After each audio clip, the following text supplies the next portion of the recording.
So my topic today was my persuasion topic was about why I think Samsung phones are better than iPhones. And just to give a little background history about them, Samsung used to create the flash memory for iPhones. As a matter of fact, Steve Jobs made them the sole supplier to create the iPod's flash memory. So you can imagine how upset he would be when Samsung came and created their smartphone 2 years later to the day, in which it would be their biggest competitor. Just a little bit about the Samsung is it was initially created for the microchip, which caused a rivalry, of course, like I stated. And Samsung is the most innovative smartphone company in the world. It has high-end phones featuring cutting-edge technologies, the best processors, cameras, and also displays. It's the first company to market the OLED display on the phone. It's the first brand also to use the fingerprint sensor, the heartbeat sensor, and the iris scanner for your eyes, for your face recognition.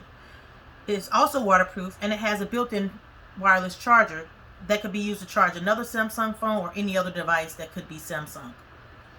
There's also an extra micro SD card slot that is included on the Samsung phone that iPhone doesn't have. It's not possible on iPhone. Samsung has the best software features. You can mirror your phone screen on your television. You can be watching a movie and you can mirror it on your television, so it's a larger screen. You can also use it as a projector if you wanted to use something in a meeting. It comes with a built-in gameplay recording app that you can use to download on various platforms like YouTube or Facebook.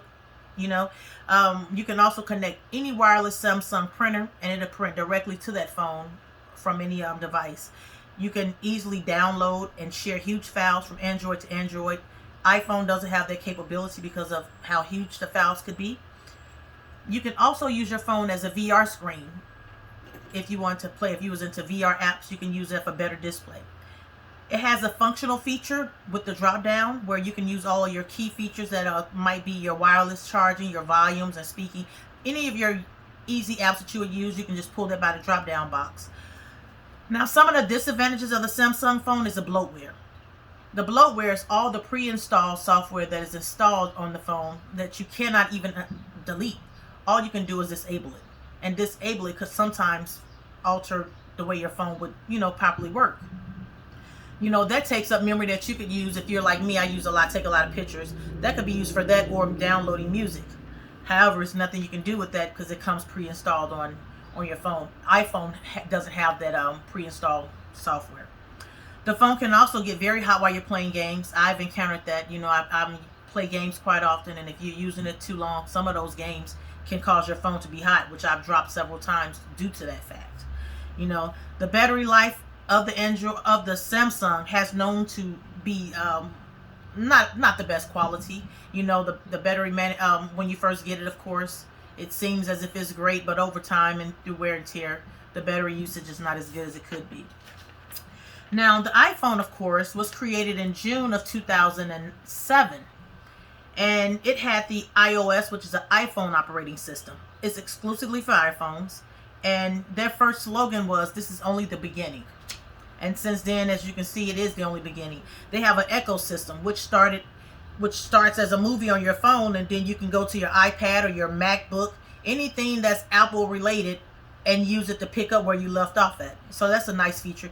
They have the iCloud where you can use to back up things.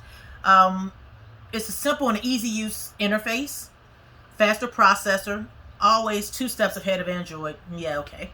I'm sorry, I'm a little biased. Fewer security breaches with Apple Wi-Fi. The FBI has known to not be able to hack into the iPhones because of how secure their firewalls are. iPhone has a lot of different privileges. You can use the Apple Pay, Apple CarPlay. They have the FaceTime and the iMessaging. Those capabilities and etc. Okie dokie. And so, on the iPhone, it's simpler and it's more convenient. It's more options than it is with the Android. And the iPhone also uses. It was the first phone to have the use visual voicemail and the multi-touch gestures, the email, Safari Web, the iPod player, you had those. I remember those. And then you could take the the YouTube app and the GPS weather forecast. The Apple Store came a year later with those. So in conclusion, I mean, it's really whichever one you choose to like. I mean, if you're a fan of Samsung, then you're gonna choose Samsung all the way, like myself. I'm just not an Apple fan, so I wouldn't really agree with anything Apple has, no matter what. But it's just my opinion. It was nice taking this class, and I hope you learned. I hope I have learned a lot from this class, and I hope you learned a lot from this this video. Take care and talk to you later.